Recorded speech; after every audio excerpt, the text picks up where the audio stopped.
And we turn now to Pennsylvania Senator John Fetterman. He joins us from Orlando, Florida this morning, where he spent the weekend campaigning on behalf of President Biden's reelection. Welcome to the show, Senator. Hi. Hi. Great to be here. Great to have you here. You're cracking up.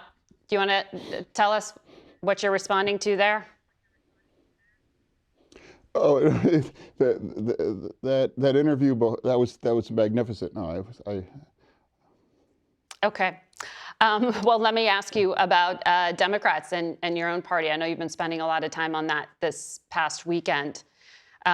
You've been outspoken about these protesters we were just talking about with our reporter there. The director of national intelligence testified this week that there is no U.S. intelligence that Hamas is influencing the protests in the U.S. or directing it in any way. But I know you have said, while it's a great American value to protest, I don't believe living in a pup tent for Hamas is really helpful. Do you consider the flying of the Palestinian flag to be anti-Semitic, or have you actually seen the Hamas flag in some of these protests?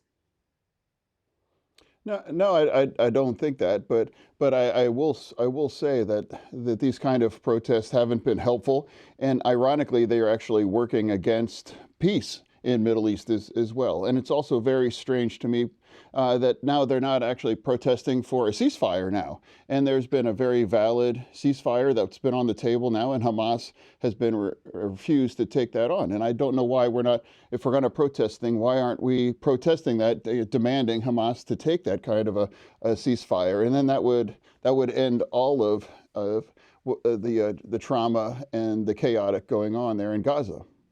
Well, many of these young protesters are protesting against President Biden's Israel policy, Israel being a recipient of U.S. taxpayer dollars and U.S. provided weapons. Hamas is not. Hamas is a designated terror group. So do you have any problem with the attempt to influence the president's policy through protest?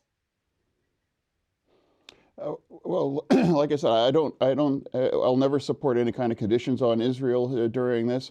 And again, I am going to continue to center Hamas as responsible for all of that again then. And now, if you're going to protest on these campuses, or what they're going all across America as well too, I really can't forget that the situation right now could end right now if Hamas just surrendered and they just sent all of those hostages home again. And that's also a thing that I've been frustrated too, is now that those hostages should be really in front of the conversations about the situation in Gaza. Sending them home would really, end, again, all of this immediately. Well, understood, but these protesters, are you saying that by protesting the president's policy, you just see any opposition to the president's policy as pro-Hamas? Or is it something specific that you have an issue with? I mean, it's perfectly normal if you don't agree with the president on this issue or many other issues. But it's very strange that when we have this incredible, important election right in front of us about 6 months ago, and it's really two stark choices. You have Joe Biden, an outstanding president, and then you have Donald Trump, who's actually now in a trial talking about bribing a former adult film star. And it's really kind of a stark contrast here. And if you're willing to walk away from Joe Biden, it's inevitable. You're actually supporting Trump. Well, I need to talk to you about other issues affecting this election on the other side of this break, so please stay with us, Senator. We'll be back. We return to our conversation with Pennsylvania Democratic Senator John Fetterman. Senator, you said the other day that you'd vote for a Senate version of that House anti-Semitism bill. The ACLU said federal law already prohibits anti-Semitic discrimination and that this bill would chill free speech.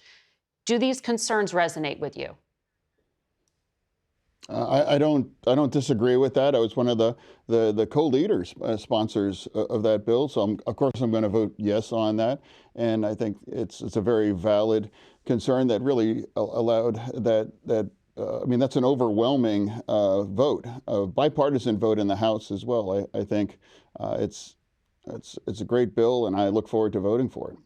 But sorry, just to clarify, you agree with the ACLU saying that it's wrong to equate criticism of the Israeli government with anti-Semitism?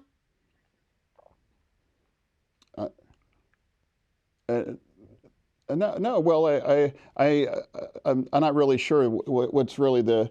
I don't agree. I mean, I do think a lot of the criticism right now during this the Gaza war, I think at its root does have some anti-Semitism there as well too. Now, it's you don't have to agree with the Israeli government, but a lot of the protesting and a lot of the words that are being thrown around on a lot of these campuses, are actually very anti-Semitism.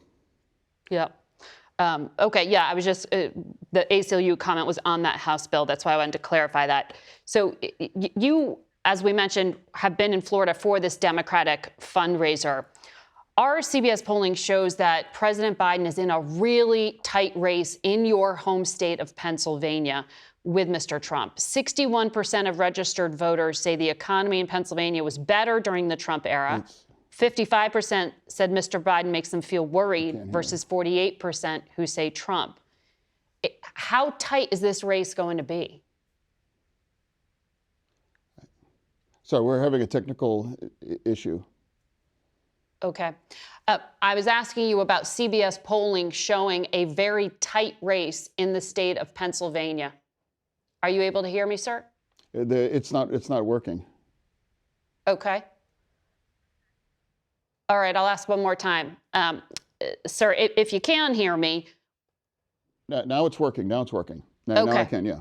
Okay. Sure. In the state of Pennsylvania, our CBS polling shows it's going to be a very tight presidential race. For Joe Biden to be reelected, correct, the issue of the economy is of paramount importance. And in your state, our polling shows there's more confidence in Trump's leadership on the economy than in Biden's. And this is very acute around the issue of oil and gas. How worried are you? I'm not worried about that. And I want to be very clear. Joe Biden beat Trump in Pennsylvania, and he's going to do that again. But it's going to be very close. Absolutely. I've been calling that. I've been having that same conversation since 2016, that it's going to be very competitive. And now oil and gas, of course, that's an issue, but it's not going to be, it's going to define the race, and that's for sure. Again, we have that two very stark choice between those two. And it's very clear that it's not going to be a defining factor for sure. Well, we're going to have a lot of focus on your state in the coming months. Senator, thank you for your time today.